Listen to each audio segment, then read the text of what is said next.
Kia ora, aloha, bula, malo elelei, talofa. Greetings and welcome to another edition of our Tagaloa Tradition teachings, where we unveil the morals, the ethics, and the values of our spirituality that are woven into our culture. So when we live our lives according to our culture, what we're doing is we're practicing our spirituality, just like how our ancestors lived their lives in the day.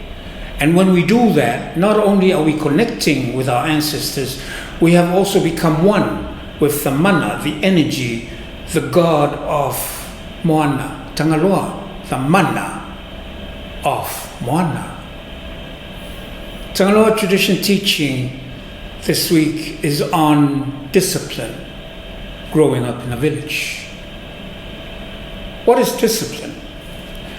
Discipline is teaching people to obey a set of rules or a code of behavior that sets the boundaries of what the community can and cannot do, with retributions to correct the disobedience. So two factors that I pull out of that, and number one is teaching. Discipline is about teaching people to obey laws or bylaws or guidelines that are already set in the community that everybody should live according to, or the beat that they march to in the community. Growing up in the village, I've seen many times a mother would discipline her child. She would grab her child with one hand, and then she would get the salu, and then beat on his legs. And the child is screaming on top of his lungs because it hurts. Somehow he would break away from the grip of his mom, and then he would take off. And where he's running to, there are other women of the village who are doing their own business. And so the mom would call out to them, "Bring him back, catch him and bring him back, please." And so they would get the kid and say, "It's okay, we're going to take you back to your mom, but it's okay." So while they're walking over to the mother, they would scream out things like, "Take it easy on the kid. You know, you're probably worse off than the poor child." And then the mother would say things like, "Oh, he's so disobedient. He never listens to anything I say." And so by the time they get to where the mother is, they are talking about something else, and now they're laughing. So the mom will probably say to the child, "Okay, go and find something useful to do in the house." And so that seems to be the end of that.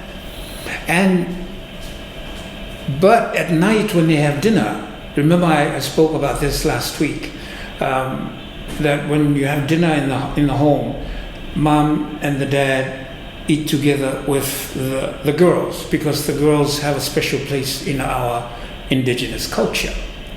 And now they're eating, and the young boys sit in the back with a pail of water and the hand towel. And that's when the mom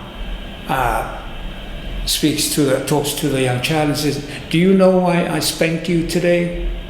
And the young boy would say, "Yes, mom." And then she would start saying, "You know, you've got to listen, you've got to obey." Now she is now teaching her child to obey the code of behavior and to listen to the parents.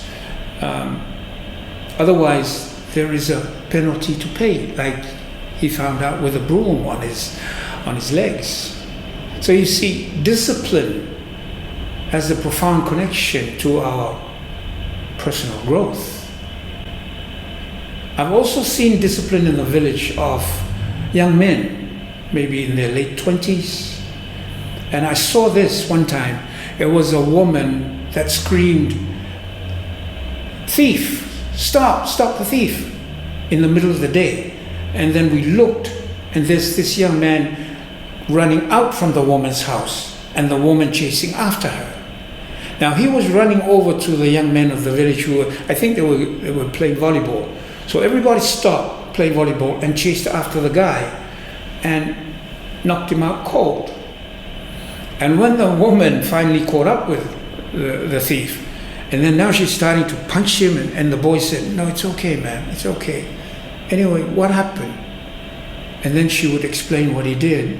But you see, the discipline was dished out before they even knew what happened. All they knew, this man crossed the line, because the woman, who, like I keep saying, is the Whenua, holds a very special place in our indigenous culture. And just from that, they went in and dished out the only discipline they know. And so, not only is discipline having a profound connection to our personal growth, as the young boy found out with his mom, it also has a profound connection to the community as a whole. Now, when a life is taken, when someone is killed by someone else in the village, then we see the spirituality, the very in-depth spirituality of our culture, as we see in the discipline. Say this happens, say somebody was killed today. Before tomorrow, early tomorrow morning, the family of the killer would seek forgiveness through a ritual we call ifonga. So they would go early in the morning, like 4 or 5 o'clock in the morning, before the sun rises, and sit in front of the house of the family of the deceased. And they would have the etonga, the fine mat, covering them. So all you see are these people sitting there. You don't know who they are, what they are. All you know is from the family of the killer. But they're all covered with the etonga. Can you imagine what happens in the home of the deceased? The body's probably still there. And then they look out, and the people that did the wrong, that killed one of them, is sitting in front of their house, on their land. Can you imagine the turmoil and emotions that goes through the paramount chief of that family? And usually what happens is the untitled men of the family would come out with machetes, bush knives, and start cutting anything between here and where the family's sitting on the grass. And when they get over there, there's no action, and the people who are covered with a fine mat cannot see because they're covered with a fine mat. But they can sense, and they know they're standing there with bush knives, looking at them. Then eventually, because we've never heard of Aifonga not being accepted. And so eventually the paramount chief of the family will call out, "Oi, get back in the house." And maybe one of them, before they get back in the house, would start cutting the grass around the people that are sitting. The message they're sending is, you took out one of ours, it's no problem with me taking you out. And they know that. I want to digress for a bit here. There's a story in the Bible where David killed some people. And then God spoke to his prophet Samuel, and he said, "You go to my servant David and tell him he will be punished, but I will give him a choice. Number one, I can deliver him to the hands of the people that he killed. Secondly, he will face my wrath." And in a heartbeat, David opted for the wrath of God. Because David is a human being, and he knows how human beings feel. When you take one of them out, they will make sure that they take one of you out, especially the person who did the deed. So you see here, from where I stand with Tagaloa tradition, David hid behind his God. Samoans don't hide. Indigenous people don't hide behind anything, not behind their words, not behind any gifts, not behind their God. But they are in your face in remorse, and they put their lives on the line at your mercy, seeking your forgiveness. Can you imagine the emotions that are passing through and coming from there to here and here to there? This is the vow we talk about. This is nurturing the between. And this is where we find Tagaloa. This is where we experience Tagaloa. As I said, we've never heard of Whaifonga not being accepted. So now the Paramount Chief calls them back in. Minutes later, he would come out. The Paramount Chief would walk over and take off the fine man that's covering the Paramount Chief, his fellow Paramount Chief of the village, the Paramount Chief of the family of the killer. Then he would put his hand out and stand him up. They would look each other in the eye. Then they would hug, and tears will flow. And members of his family will come and take the fine mats off the rest of the family, stand them up. That's how deep, that's how spiritual these rituals are. And that's where we connect, not only as a people, but also with that energy, with that force that we call the mana of Moana, we call Tagaloa. Then after that, now that we've done this between the two families, now this is brought up on that very day in front of the council meeting of the village. And in the meeting house, all the paramount chiefs will be seated at every post of the meeting house. And the culprit, the killer, will sit in the middle. And every paramount chief will have a go at him. And they will say things that you don't want to hear. And they will go as far as talking about, maybe you need another paramount chief. And that paramount chief is sitting right there. And that's shame for indigenous people when somebody speaks derogatory about the one that they anointed as their chief.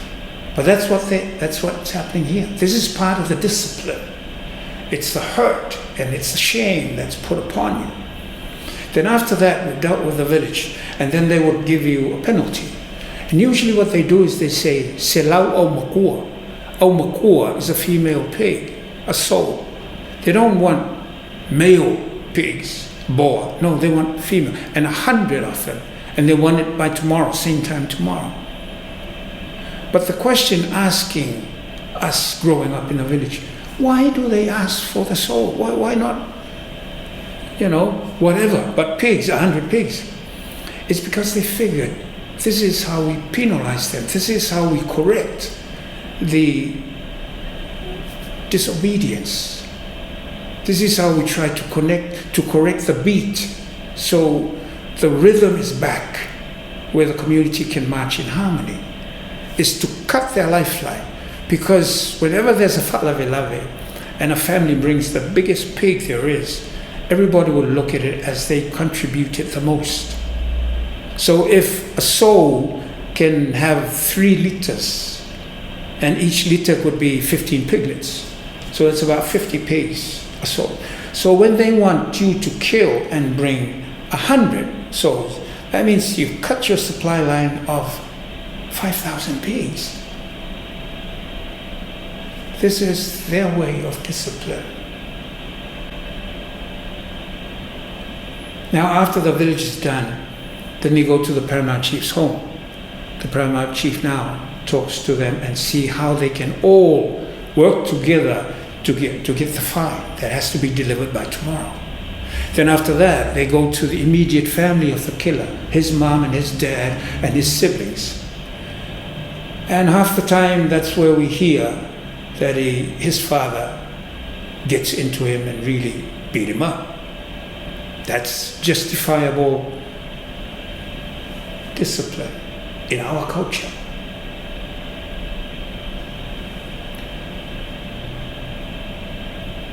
But you see, if you look at the way the world is today, in the world of the white man, if somebody takes a life, they go to court.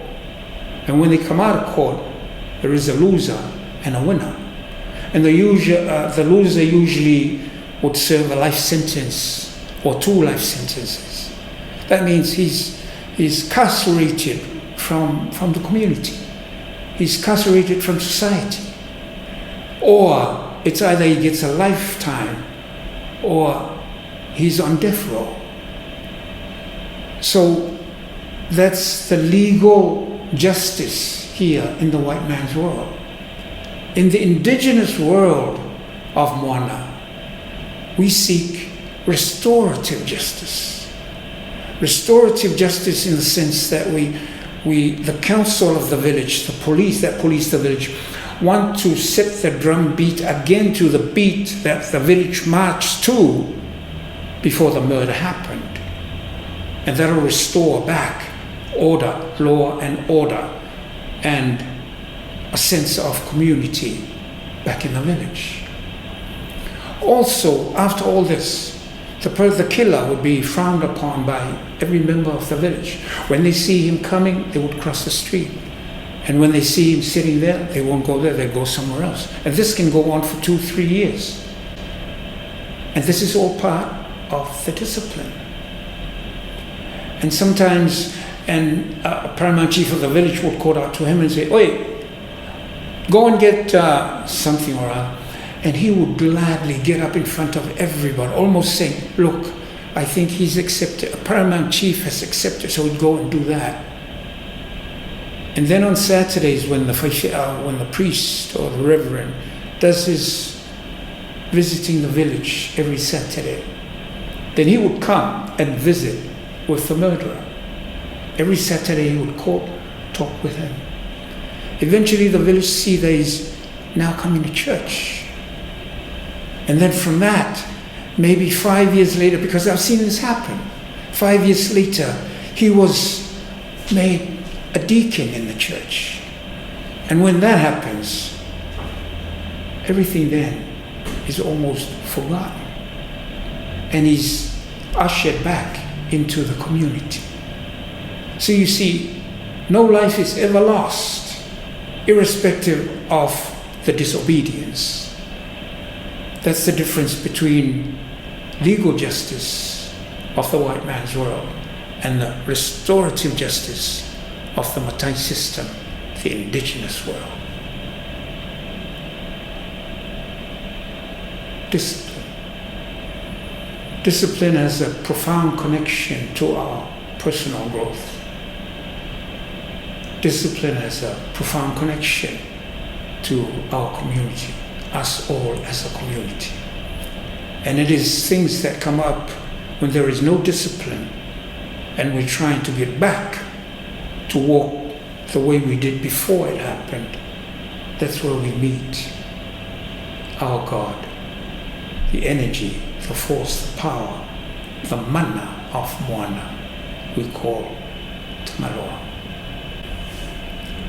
We pray that that's the guiding light for us to guide us through our voyage this week. May the mana of Moana be in everything that we do, and may the silent whispers of our ancestors be prevalent in our ear, so the words we speak are words of love and respect. And until next Sunday, stay blessed and so long.